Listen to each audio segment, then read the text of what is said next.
HS1 news में आप सबका इस्तकबाल है। आइए नजर डालते हैं आज के अहम खबरनामे पर। आसिफ जा, सामिन, नवाब मीर, बरकत अली खान, मुकरम जा बहादुर को आज बदीदा नम हज़ारों सोगवारों की मौजूदगी में शहर हैदराबाद की तारीखी मक्का मस्जिद में वाक़ मक़ाबिर आसिफिया में इनके वालिद प्रिंस अब्बर्रा नवाब सामिन हिमायत अली खान आज़म जा बहादुर की खबर के पहलू में सुपुर्द लखत कर दिया गया। इनकी नमाज जनाजा इसी मस्जिद में बाद असर अदा की गई, जिसमें अवाम की बड़ी तादाद के साथ साथ आसिफ जाही ख़ानदान के अफराद, मुख्तलिफ ट्रस्टों के ज़िम्मेदारों और अहम शख्सियात ने शिरकत की और इनकी खिदमात को खिराज पेश किया। क़बल अज़ीं मुकरम जा बहादुर की मैयत को अवाम के आखिरी दीदार के लिए चहारशंबे की सुबह रखा गया, जबकि कल शाम अहम शख्सियात ने चौमहला पैलेस पहुंचकर इनकी मैयत का आखिरी दीदार किया और उन्हें भरपूर खिराज अक़ीदत पेश किया। दरबार हॉल के एक हिस्से में आसिफ जा सामिन के मग़फ़िरत के लिए मुसलसिल कुरान ख़्वानी का एहतमाम किया गया, जहाँ पर मर्द व ख़वातीन कुरान ख़्वानी में मसरूफ़ थे।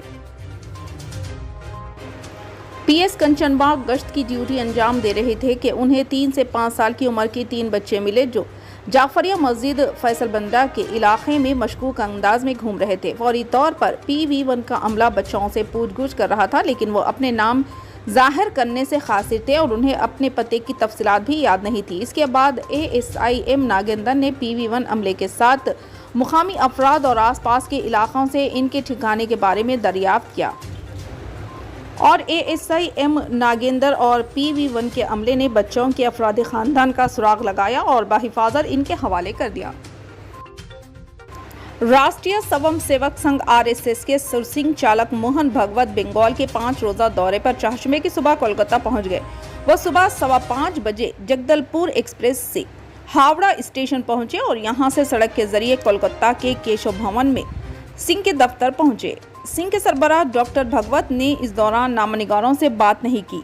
वो 23 जनवरी तक रियासती दौरे पर रहेंगे। वो कोलकाता में सिंह के साथ रियासती हेडक्वार्टर केशव भवन में सिंह के ओहदेदारों के साथ तंजीमी मीटिंग के साथ जिंदगी के मुख्तलिफ शोबों से ताल्लुक़ रखने वाले लोगों से मुलाकात करेंगे।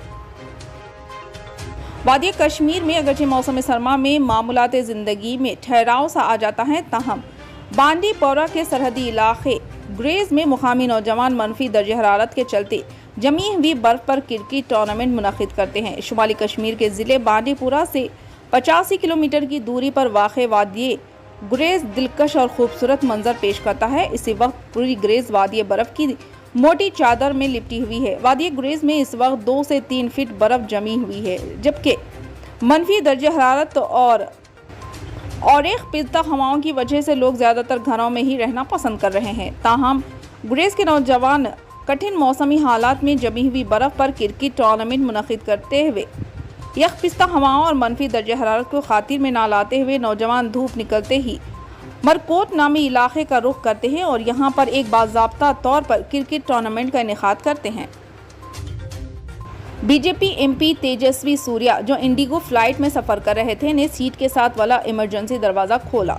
इसी दौरान शहरी हवाबाजी के वजीर ज्योतिरादित्य सिंधिया ने उन्हें वापस ले लिया। चहारशंबे को इंकशाफ हुआ कि इसने गलती पर माफ़ी मांग ली है, लेकिन जब इस वाक़े के एक माह बाद ये मामला सामने आया तो अपोजिशन में गुस्सा आ गया। कंपनी ने बताया कि 10 दिसंबर को एक मुसाफिर ने इंडिगो की परवाज़ में चेन्नई से तिरुचिरापल्ली का सफ़र किया। इन्होंने कहा कि मुसाफिर ने गलती से हंगामी दरवाज़ा खोल दिया जब मुसाफिर चेन्नई हवाई अड्डे पर तैयारी में सवार थे। इंडिगो ने मंगल को कहा कि इस वाक़े की वजह से मुकम्मल टेक्निकी जांच के बाद परवाज़ 2 घंटे ताख़ीर का शिकार हुई, ताहम मुसाफिर का नाम जाहिर नहीं किया गया। यूपी के साबिक़ CM अखिलेश यादव ने कहा कि भारतीय जनता पार्टी सिर्फ वहम दे रही है और लोगों को होशियार रहना चाहिए। इन्होंने आज खम्मा में मुनक़िदा BRS इजलास से खिताब किया। दाएं तरफ देखो, जहां भी देखो वही मंजर नजर आता है, बाएं तरफ देखो तो वही मंजर, जिधर देखो वही लोग नजर आते हैं। ये देखकर खुशी होती है। ऐसी तारीखी ज़मीन पर लोग, अखिलेश ने कहा कि इस मीटिंग में आने वाले लोग मुल्क की निशानी हैं। पंजाब के वज़ीर आला भगवंत मान सिंह ने खम्मा में मुनक़िदा BRS भीरी में शिरकत की। इन्होंने इज्तिमा से खिताब करते हुए कहा कि कांति वेलम एक बहुत ही कारगर स्कीम है। भगवंत ने कहा कि मीटिंग में आने वाले लोगों को देखकर बहुत अच्छा लगा। अगर कोई ख़ास चश्मा बनवाया जाता तो वो इन चश्मों से इतने लोगों को देखते। इन्होंने BJP पर तनकीद करते हुए कहा कि ये मुल्क रंग बिरंगे फूलों का मजमुआ है, लेकिन कुछ लोग देखते हैं कि एक ही फूल होना चाहिए। सीएम केसीआर ने बीजेपी पर तनकीद करते हुए कहा कि बीजेपी की पॉलिसी नुकसानात को समाजी बनाना है। केसीआर ने कहा कि अगर मोदी की पॉलिसी प्राइवेटाइजेशन है तो हमारी पॉलिसी नेशनलाइजेशन है। वो कहते हैं कि मोदी LIC को बेच देंगे, इससे कोई फर्क नहीं पड़ता। 2024 के बाद आप घर जाएं, हम दिल्ली जाएंगे।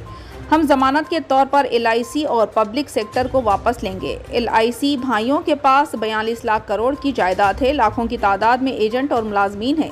LIC एक ऐसी कंपनी है जिसका हिंदुस्तानियों की रूह और हर आम आदमी के खानदान के साथ आंतों का ताल्लुक है। हम सोच रहे हैं कि हम इसे इन शाकिरों को बेच देंगे जो सूद के लिए चौथाई हिस्सा चाहते हैं। हम इसे दोबारा वापस लेंगे। LIC के कारकुन और दोस्त शेर की तरह धारते हैं। BRS को मजबूत करें, आइए LIC की हिफाजत करें, केसीआर ने बुलाया। मोहाली में शर्वमना गुरुद्वारे पर बंधक कमेटी SGPC के सरबराह हरजिंदर सिंह धामी की गाड़ी पर मुश्तइल अफराद ने हमला किया। इनकी गाड़ी इनके हमले में तबाह हो गई। सिख कैदियों की रिहाई के लिए बड़ी तादाद में सिख मोहाली में जमा हुए। इनसे मिलने आने वाले धामी पर गुस्सा जाहिर करते हुए इन्होंने ये हमला किया। गुज़िश्ता कुछ दिनों से मोहाली में सिख कैदियों की रिहाई के लिए एहतजाज जारी है। वादी कश्मीर में मौसम खुश्क है, लेकिन ज़मीस्तानी हवाओं का जोर बराबर जारी रहने से लोग गुनागो मुश्किलात से दो चार है। महकमे मौसमियात के एक तर्जुमान के मुताबिक श्रीनगर में कम से कम दर्जे हरारत -4.3 डिग्री सेंटीग्रेड रिकॉर्ड हुआ है, जहां गुज़िश्ता शब का दर्जे हरारत -2.7 डिग्री सेंटीग्रेड रिकॉर्ड हुआ था। फिलहाल के लिए इस खबरनामे में बस इतना ही। देखने के लिए आपका बहुत बहुत शुक्रिया। अगर आप नए हैं इस चैनल पर तो सब्सक्राइब ज़रूर कर लें और बेल आइकन को दबा लें ताकि हमारी हर खबर आप तक पहले मिले।